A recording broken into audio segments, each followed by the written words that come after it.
Hello everyone, কেমন আছেন? আশা করি আপনারা সবাই ভালো আছেন। তো দেখতেই পাচ্ছেন আপনাদের সামনে আজকে আছে বিয়ার্ডো হেয়ার গ্রোথ অয়েল। এই অয়েলটার প্রাইস এবং এর সাইড এফেক্ট, এর ভালো দিকগুলা বা কারা ইউজ করবা, কারা ইউজ করবা না, সব কিছু আজকে আমি বিস্তারিত আলোচনা করব। তো তোমরা ভিডিওটা দেখতেই থাকো, স্কিপ করবে না। আশা করি একটু হলেও হেল্প হবে তোমাদের ভিডিওটা দেখে। এবং যারা ভাবছো যে বিয়ার্ডো অয়েলটা, হেয়ার গ্রোথ অয়েলটা কিনবো কি কিনবো না, বা যারা কনফিউজ হয়ে আছো, তাদেরকে একটু হলেও সহায়তা হবে এই ভিডিওটা দেখে। তো ভিডিওটা দেখতেই থাকো, যাচ্ছি, শুরু করি। প্রথমে বলি, এটা আমার কাছে মোটামুটি 6-7 মাস থেকে আছে, আমি ইউজও করছি। তো আমার ধারণা হয়ে গেছে অনেক কিছুই। তার জন্য এই যে এই একটু নাম টাম বা লোগো ফোগোগুলো একটু উঠে গেছে, তো সেটা কোনো ব্যাপার না। নতুন হোক বা পুরনো হোক, জিনিস তো একই থাকে। তো প্রথমে বলি হেয়ার গ্রোথ অয়েল। তো সবাই মনে করে যে এটা হেয়ার গ্রোথ অয়েল, তো আমরা বিয়ার্ডে ইউজ করব কি করব না, সবাই এই জিনিসটা নিয়ে একটু কনফিউশন হয়ে থাকে, কিন্তু সেরকম কোনো ব্যাপার না।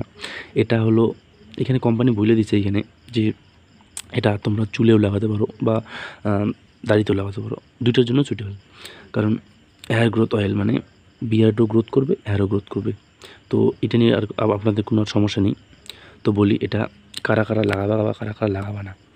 তো এখানে বলছে কোম্পানি, যারা 18 বছরের নিচে তারা এটা ইউজ করতে না বলছে আর কি। কারণ এটা ইউজ করলে 18 বছর নিচে যারা আছো তারা ইউজ করলে ভালোর দিক থেকে, ভালোর দিক তো কিছু হবে না, আবার খারাপ হবে, মানে খারাপ কিছু হতে পারে আর কি। বাচ্চারা লাগালে, বাচ্চাদের থেকে দূরে রাখতে বলছে এই অয়েলটা।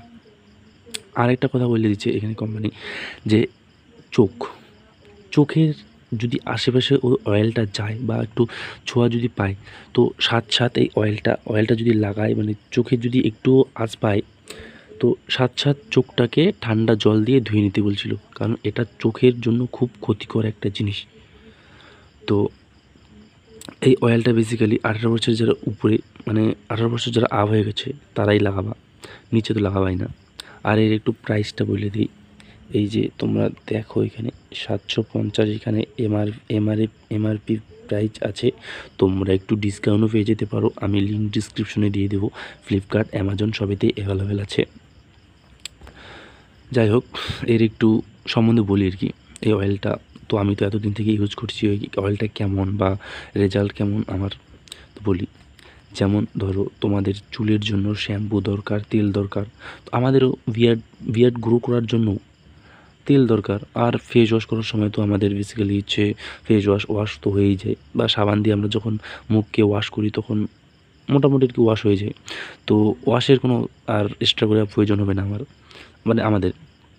তো ওয়াশ না হলেও অয়েলটা লাগবেই বলছি না, মানে যারা কি ইচ্ছুক বা যারা ভাবছো যে নেবো, তারা নিতে পারো এই অয়েলটা আমি এতদিন থেকে ইউজ করি। আমি যা বুঝছি আর কি, অয়েলটা মোটামুটি ভালোই হেয়ারের জন্য। মানে হেয়ারের জন্য যারা মানে হেয়ারের জন্য ভাবছো, বা যারা ভাবছো যে হেয়ারের জন্য আমি কিনবো, তাদেরকেও বলছি যে এই অয়েলটা হেয়ারের জন্য ভালো। কারণ যাদের কপালের এই পাশে বা মাথা স্ক্যাল্পে পাকা হয়ে গেছে, তারা যদি এই অয়েলটা ওই জায়গায় লাগাও, তাহলে হেয়ার গ্রোথ সম্ভাবনা আছে। সম্ভাবনা বলতে হেয়ার গ্রোথই হবে।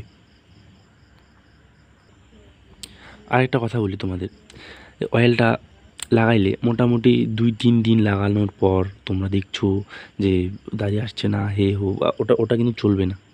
মোটামুটি এই অয়েলটা লাগালে মোটামুটি কন্টিনিউ 6 থেকে 7 মাস লাগালে এর রেজাল্ট সম্পর্কে তোমরা ধারণা করতে পারবা বা বুঝতে পারবা যে এটা অয়েলটা কাজ করছে কি করছে না। তো তারপর বলি, এটা ইউজ করার সঠিক সময় বা কেমন করে ইউজ করবা। তো তোমরা দিনে 2বার ইউজ করতে পারো। প্রথম হচ্ছে সকালবেলা ঘুম থেকে ওঠার পর মুখ মানে ভালো করে ফ্রেশ হয়ে তারপর এটা ইউজ করতে পারো।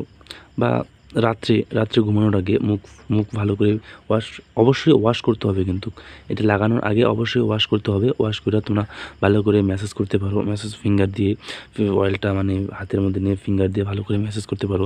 সেটা তোমার মাথার ক্ষেত্রে হোক, মাথায় স্ক্যাল্পে হোক, বা বিয়ার্ডের এরিয়া যেটা আছে সেখানে হোক, ভালো করে ম্যাসাজ করতে হবে। আমি বেসিক্যালি রাত্রেবেলায় লাগাইছি।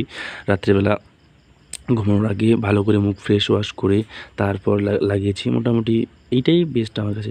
কারণ দিনে সকালবেলা যদি লাগানো যায়, তাহলে মুখটা চিপচিপে হয়ে থাকে, বা ধুলোবালি, যে মানে বাইরে তো ছেলে মানুষ তো বাইরে তো যেতেই হবে, তার জন্য ধুলোবালি অ্যাবজর্ব করে নেয় আর কি। তো আমি বলছি সকালবেলা থেকে রাত্রেবেলাটাই বেটার হবে আর কি। তো এটার আমি একটু স্মেলটা আর একটু দেখি, তেলটাকে একটু ভালোই, অতটা চিটচিটে না, মোটামুটি স্মেলটাও ভালোই। তো এই সম্পর্কে যা যা আমি জানলাম, এই মোটামুটি এটা ভালোই, তোমরা নিতে পারো। তো আজকে ভিডিওটা এই পর্যন্তই। পরে আরেকটা ভিডিওতে দেখা হবে। তো টাটা, বাই বাই।